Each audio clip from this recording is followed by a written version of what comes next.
All right, guys. Our next guest is an incredibly busy man doing excellent work and analysis as the host of UFC Tonight. He's also a UFC commentator, co-host of the excellent Anik and Florian podcast, owner and trainer at Meraki BJJ in LA. Oh, and he's even back as a commentator for BattleBots, which is very exciting. A former multiple-time UFC challenger too. He is Kenny Florian. Kenny, welcome back to the show, man. How are you? Thanks for having me, man. Well, we're excited to have you on the show, Kenny. And before we even get into it, we want to get straight to the latest news that's been hitting the internet. There's new ESPN Plus deal for the UFC, which looks like it's going to be effective from January 2019.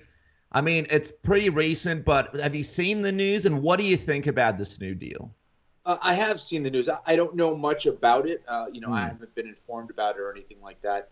I just kind of know what I read very briefly, which is I guess ESPN's going to get 12 or 15 events for the year, and they're going to be using it with their digital streaming package, and so I guess ESPN will be confirmed to have some UFC fights. So it's pretty cool. Do you know how this will affect you? Just because obviously you're doing hosting on UFC Tonight, and you're doing things like commentaries, and I'm assuming your contract may be with Fox via the UFC. So do you know if this sort of rolls over? Do you know if we'll be seeing Kenny Florian on ESPN, which would be a cool thing to see? Yeah, I'm not sure. I used to work for ESPN back in 2000. I think 7 is when we started doing MMA Live, and did that up until the Fox deal. Who knows? I don't know anything about that yet. But I'm not sure. The last I heard was that things were going to be split up between Fox and ESPN, and for me, the easy thing for me to say would be, well, whatever's going to benefit me is the deal that I like. But honestly, I just hope that it's the best thing for the fans, for the fighters, and for the organization. As long as that is being achieved, then I'm all for the growth of the sport. And people get uncomfortable with this sort of thing, and we're used to seeing it on certain channels, certain media. When that gets kind of flipped upside down, people kind of freak out a little bit. I think I'm seeing a little bit of that freaking out, but we'll see. I think the UFC, they know what they're doing, and hopefully they have the fans in mind. And it will be one of those situations where we have to wait and see how it plays out and sort of judge it from there on. But I guess the big thing to ask is, everything's sort of moving towards digital platforms. We see the WWE network making a killing with their network, with everybody signing up and moving away from pay-per-view. Some of the criticism initially is ESPN Plus isn't really the ESPN that people get in their homes. It's an additional service that people have to pay $4.99 or something around that mark for. Do you think that's a deterrent from people to checking it out, the fact that it's that Plus service and not actual ESPN that people see on TV? It's possible. It's possible. Again, it's kind of one of those things that it takes getting used to. Anytime you see it switch from a different medium to a different channel, different network, whatever, you're going to get some challenges there. But I think once people get used to it, I think they'll get they'll just get used to it. We're creatures of habit. We don't like change for the most part. So we'll see how it works in actuality when the deal goes down in 2019.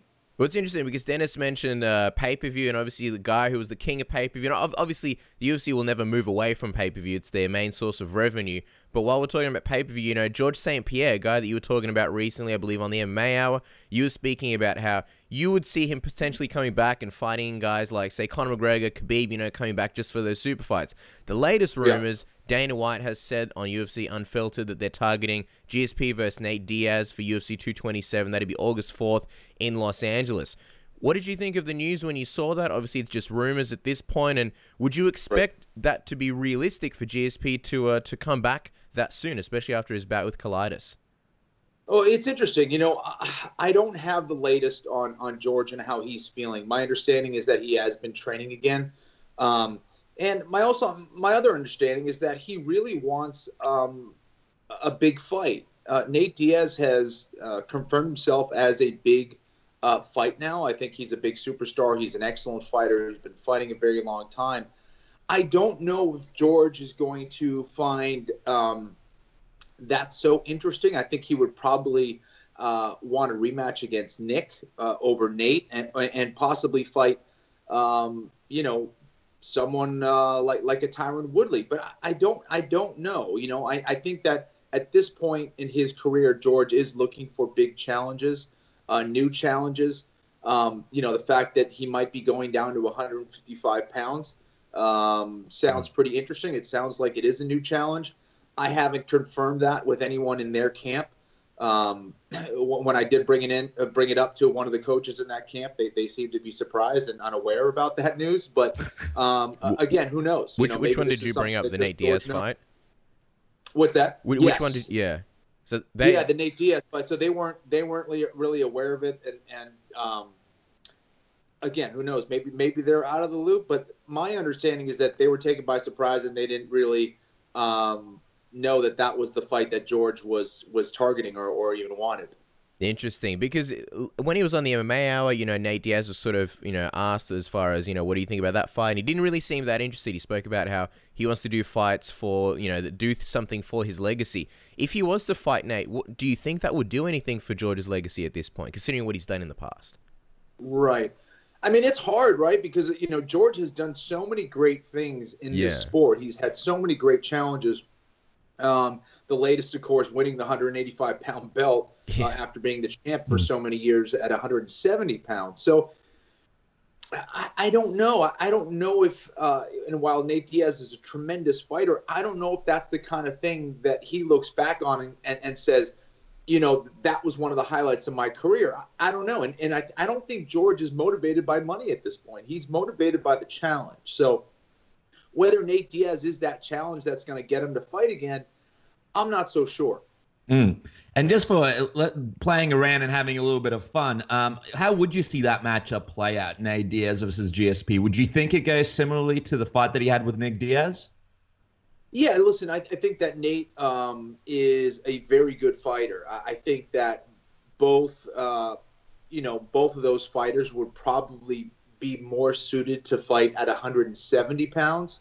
Mm-hmm. You know, George St. Pierre, that would be the first time that we've seen him at 155 pounds in his career, period, I believe. We know for sure he hasn't fought at 155 pounds in the UFC, but my understanding, he's always been a 170-pounder, and I don't know how he would perform at that weight. I also think Nate Diaz, his best weight class is probably 170 pounds in a lot of ways. I think he has more energy there. He's huge for a lightweight. For him to cut down a lightweight, he has to really do a lot. He's like 6'1", you know, walks in the offseason probably around 190 pounds. And, you know, he's a guy who eats healthy all the time. So it's not like it's easy for him to get down to 155. If they do fight, I would think that it would probably be at 170 pounds. But who knows? Who knows? Or maybe a catch weight somewhere in between. And if they did fight, is there someone that you'd back over the other? Do you think it's GSP winning here, just like he did with Nick Diaz, or do you think Nate might show something new and surprise people? Well, certainly Nate Diaz is a guy who's always evolving. He's always training. He's always getting better. But GSP is as well. And I think that the kryptonite to some of the Diaz brothers' fights has been wrestlers, guys who can outposition them. And again, no matter what weight class, whether it's 155 pounds or 170, George will have a significant size and strength advantage. So that is a tough fight for Nate. I would have to favor George St. Pierre in that fight. He just doesn't make a heck of a lot of mistakes when he fights. He's very methodical. He's surrounded by excellent coaches. So that's a very smart team. I would have to give the advantage to George St. Pierre. And I guess if the fight did happen, hypothetically, you sort of wonder how this relates to Conor McGregor. Is it a situation where the UFC is trying to set up, you know, a massive fight, winner moves on to fight Conor McGregor? And do you think that would sort of take McGregor out of the lightweight title picture temporarily? Because, you know, we do have a champion at the moment in Khabib, and this kind of frees Conor up to do other fights.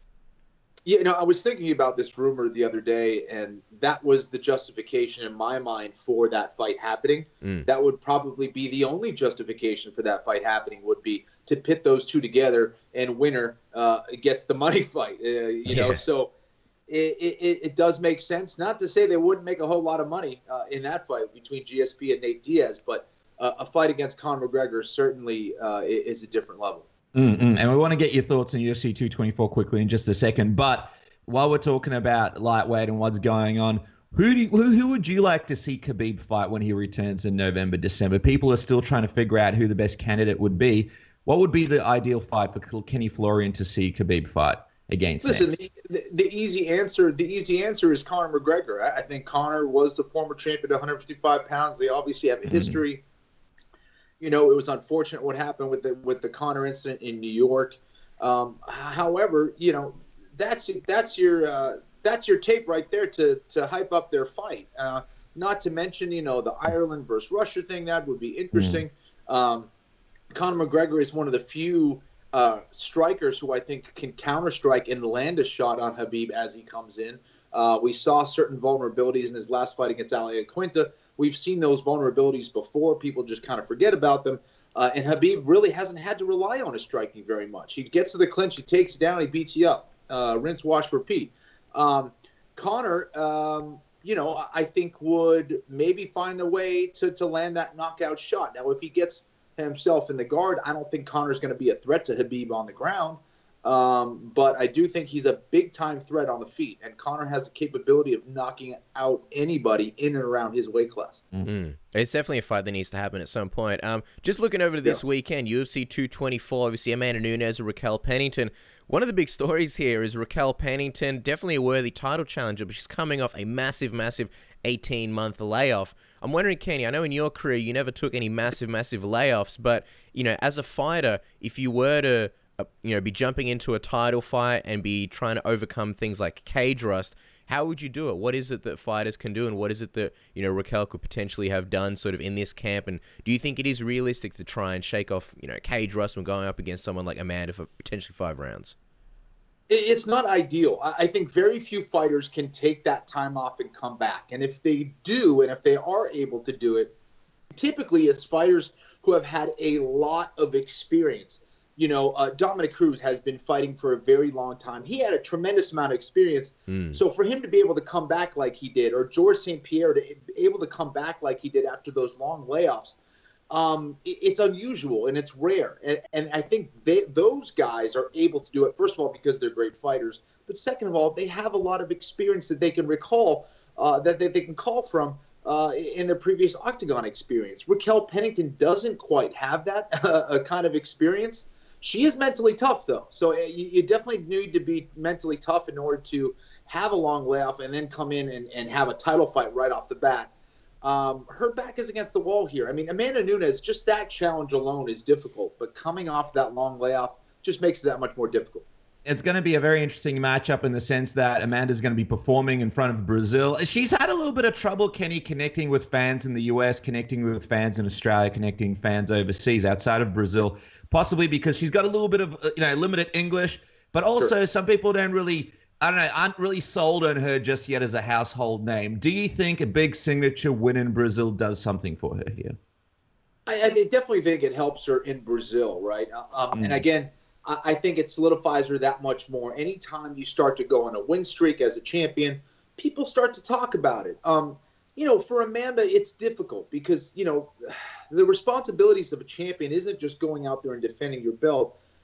There are some other commitments that you have to do if you want to become a more well-known brand, if you want to have more viewership, if you want to have more sponsorship dollars coming in.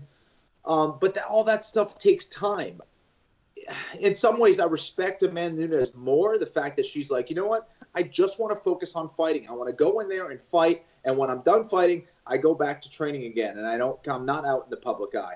But it can hurt her financially. And it can hurt the UFC in some ways. So I think, you know, she knows what's best for her career.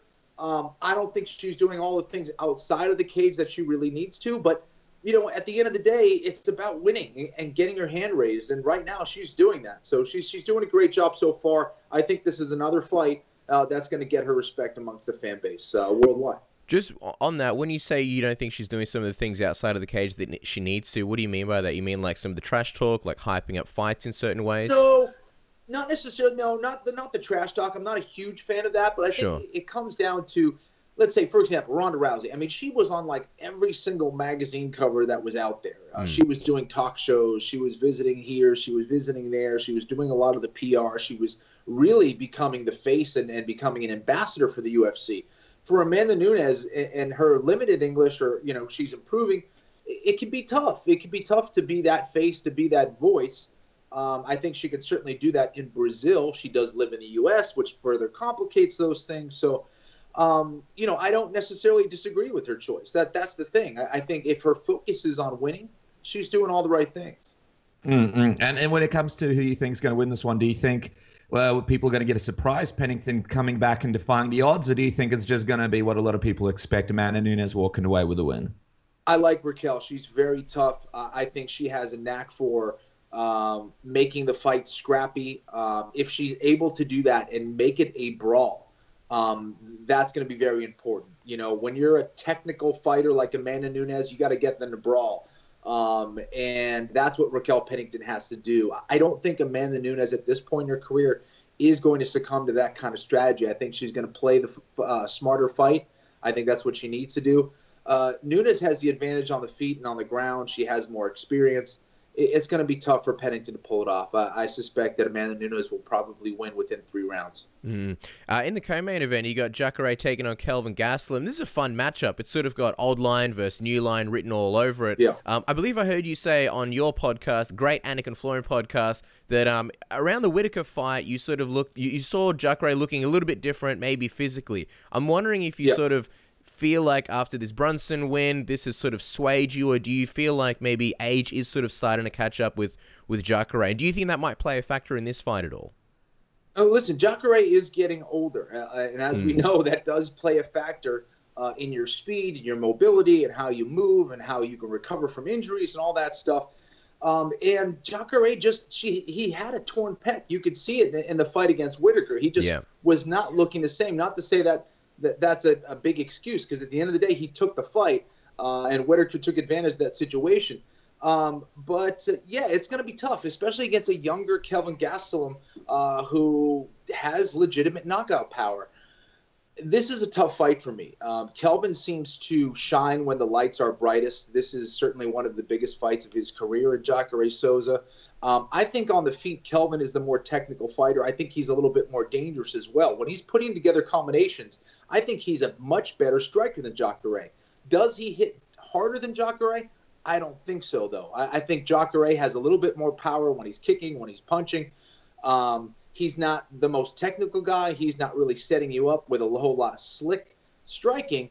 But when he lands, you're in trouble. He also has tremendous takedowns, and, of course, on the ground, there's nobody better. He's the top 3. For me, he's in the top 3 grapplers ever to compete inside the octagon. So his pedigree definitely dictates that, and I think Jacare at this point is the favorite heading into this fight. That's who I'd have to pick if I have to make a pick, but I'm not sure it's a confident one.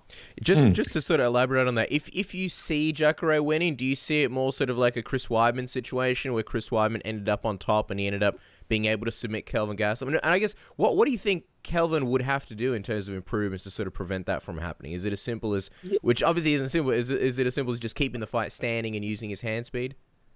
Well, you said it. That's exactly right.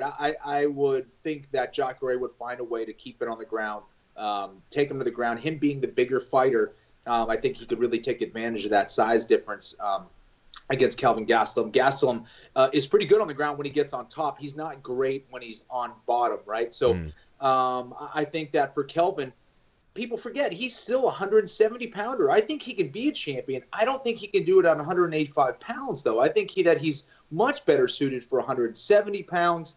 I think he's probably going to have a lot more energy at this weight class at 185, but size and strength-wise, Jacare is one of the larger middleweights in the division, so that's going to be tough for him. Yeah, in order for him to improve on his performance that he had against Weidman, I think he's got to stop the takedowns. That's crucial. He's got to get his head in the right place, keep it underneath the neck of Jacare so he can't really level change and attack those legs or attack that body lock.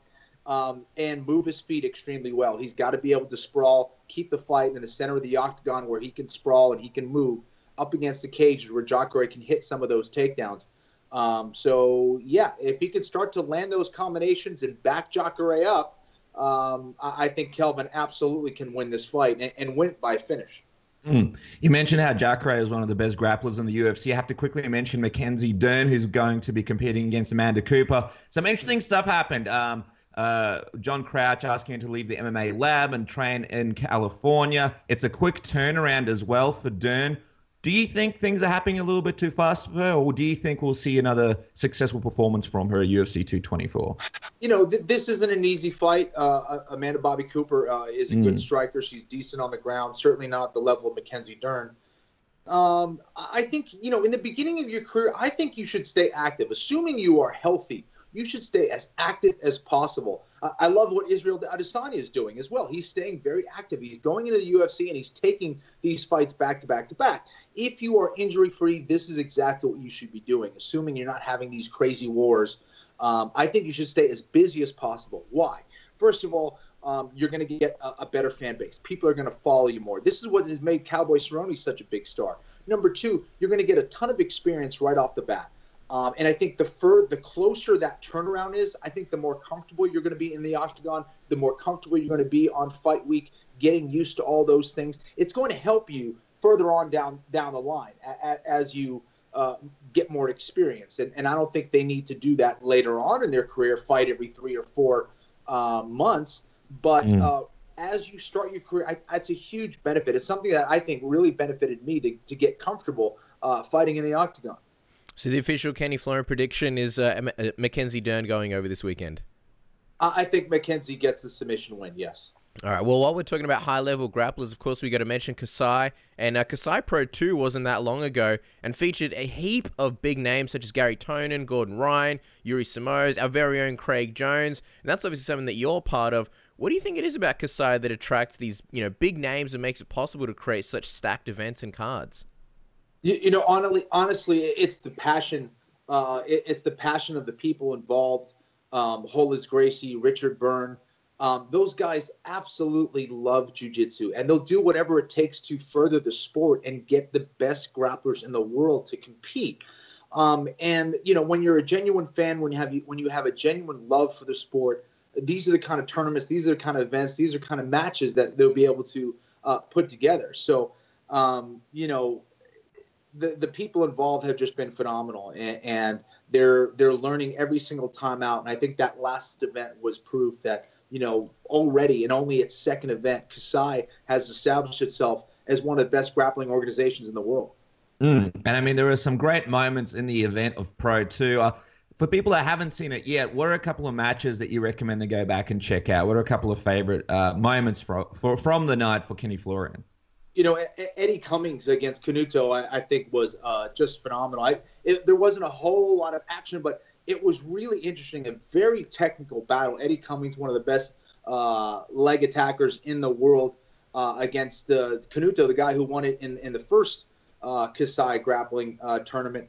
I thought was really fun to watch. That was really interesting. Craig Jones, I thought was phenomenal. Again, just, you know, continuing on his run.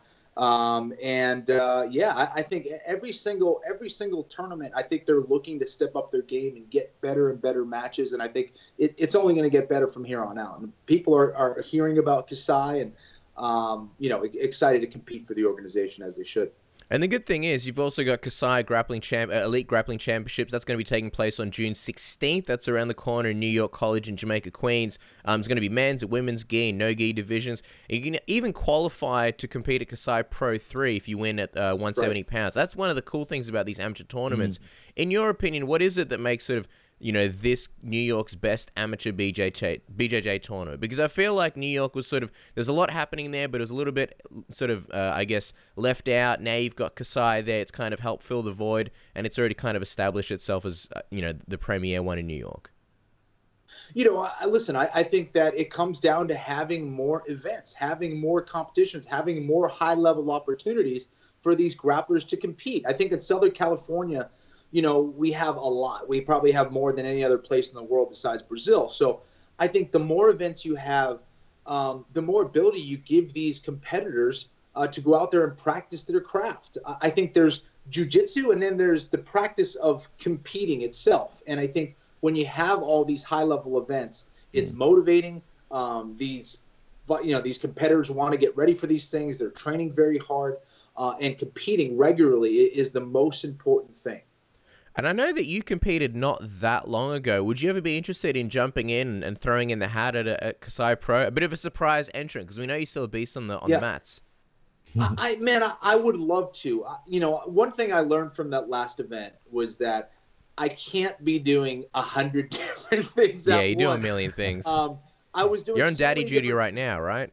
I know, and I wasn't able to train as much as I would like, and the other thing is I just got really sick leading up to it. So I just think that when as soon as things start to calm down, I would love to do that. Right now, my focus has been just on teaching and getting my students to improve and be the best that they can. So that has been my passion right now. And once things slow down, once things maybe get to be a lot more comfortable or organized with my schedule, then I would love to compete again. That's another passion of mine, man. So that's the plan. I hope so. Awesome. And by the way, how is your school going? Meraki BJJ in LA. Obviously, the first time you were on the show, it had just opened. We're a few months in now. How's that going? Meraki has been amazing, man. We're located over in Brentwood, California, right on the Santa Monica line, and it's been amazing. The growth of our school has been tremendous. We have a lot of students now. It's been growing like crazy. We're creating just a beautiful community of students, of people that are really passionate about Brazilian Jiu-Jitsu, and seeing their growth and how they're getting better and how they're improving as individuals is one of the most rewarding things I've done. My business partner, Jason Hunt, who's a black belt in Brazilian Jiu-Jitsu and Judo, has been doing a tremendous job as well. We just hired on Victor Silverio, who's one of the top Brazilian Jiu-Jitsu black belts in his weight class in the world. He's now teaching full-time at Meraki as well. So nice. We're trying to create something very special. And I think in the future, I think we're going to be bringing some very good competitors. And, I think in September, it will be a year of us being open. And we have high hopes, and we're continuing to push and get our students ready and just make the Brazilian Jiu-Jitsu community better and larger. Well, that's awesome. We're happy for you, man. We hope to see, if they're willing to make the flight over to New York, some people will represent Meraki at some of the future Kasai Pros. And in the meantime, guys, don't forget to listen to the man on the excellent Anik and Florian podcast. Follow him on Twitter and Instagram at Kenny Florian. He does a million things, and one of those is, of course, BattleBots as well. He's back as the commentator, so you can look out for him there. And hopefully, you do great work on Fox. Hopefully, we see you on ESPN as well, Kenny. Everything seems to be panning out great for you. So thank you so much for your time. We really, really appreciate it. And we'll have you back on in the future, and good luck with everything. I appreciate it. All the best, man.